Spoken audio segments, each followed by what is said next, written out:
Thank you for joining us at Youthology Live and another youth leadership discussion. This week, I want to follow up from the resource last week on the importance of leadership meetings. I've had some great feedback and interest around the country with some follow-up questions to that. So I'm going to move away from the leadership meeting itself and what that looks like, the elements there, and look at some of the content and things that we should be talking about in leadership development. I think leadership is one of the most important things that we should talk about. And I know sometimes, we assume that, we already know how to do it or we've heard enough on leadership.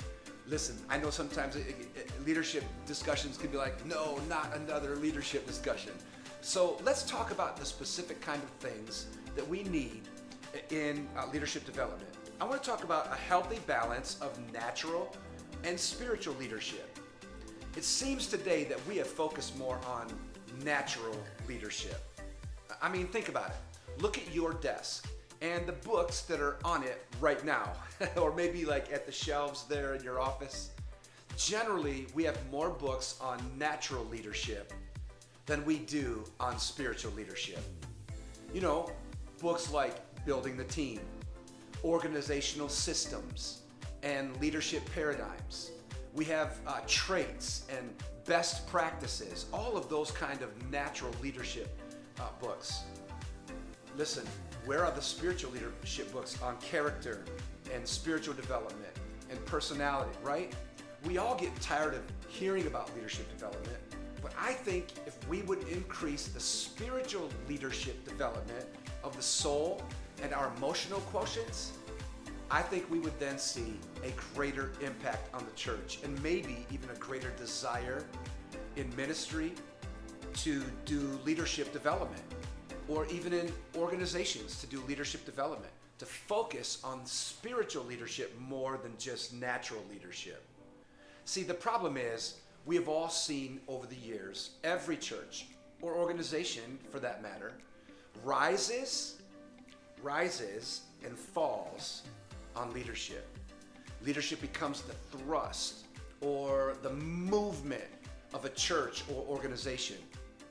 The principles taught in George Barna's released just a few years ago, Master Leaders, was a great story on the importance of not losing spiritual leadership. Listen, it's not enough to just recruit leaders. We need to retain leaders. And not just enough to retain leaders, right? But if we're going to retain them, the focus has to be on training them. So every church needs to replenish its leadership pool and maximize the gifts of those who are presently in that pool. So let's look at, developing both the natural and the spiritual leadership of the people who are on your team and maybe even in the congregation. I think one of the most important principles to keep in mind is that we need to bring a singular vision. Hear me, a singular vision to a plurality of leadership. Okay? So what does that look like? I'm going to give you 10 non-negotiables of leadership development.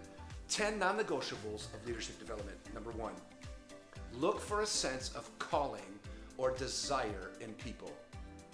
Don't force it, okay? It is much easier to develop people who are called and have the leadership desire than to try to develop someone who really doesn't want to, okay? Number 2, look for character, not just the calling and the desire, but look for the character or integrity. You cannot replace character with hype, right? I mean, think about that. All right, number 3, look for competencies or skill sets. Identify the strengths of people because everyone is a pro at something. I think everybody on your leadership team does something better than anybody else in the world. We just need to find those competencies. Number 4, place the DNA of your organization into the potential leader. I like to call them proteges, right? Mentees, we have different names for them. But place that DNA of your organization into each protege early and often. You got to say it again, and then say it one more time, right, for it to stick.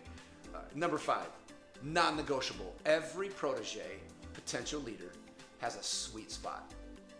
Placing them in that sweet spot is primary to their success, because most people burn out because they're working in places they shouldn't, but they burn on when they're in their sweet spot.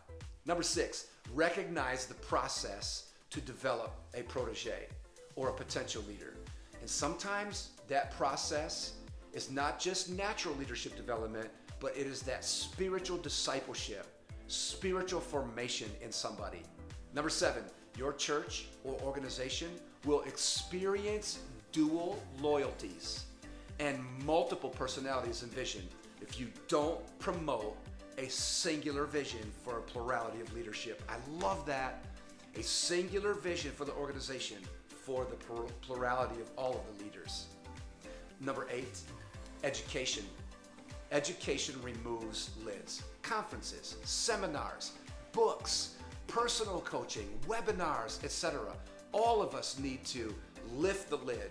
Number 9, once you've brought the content and the education, that last point, to the team, inspiration is important. Kobe Bryant penned it, right? The passion bucket.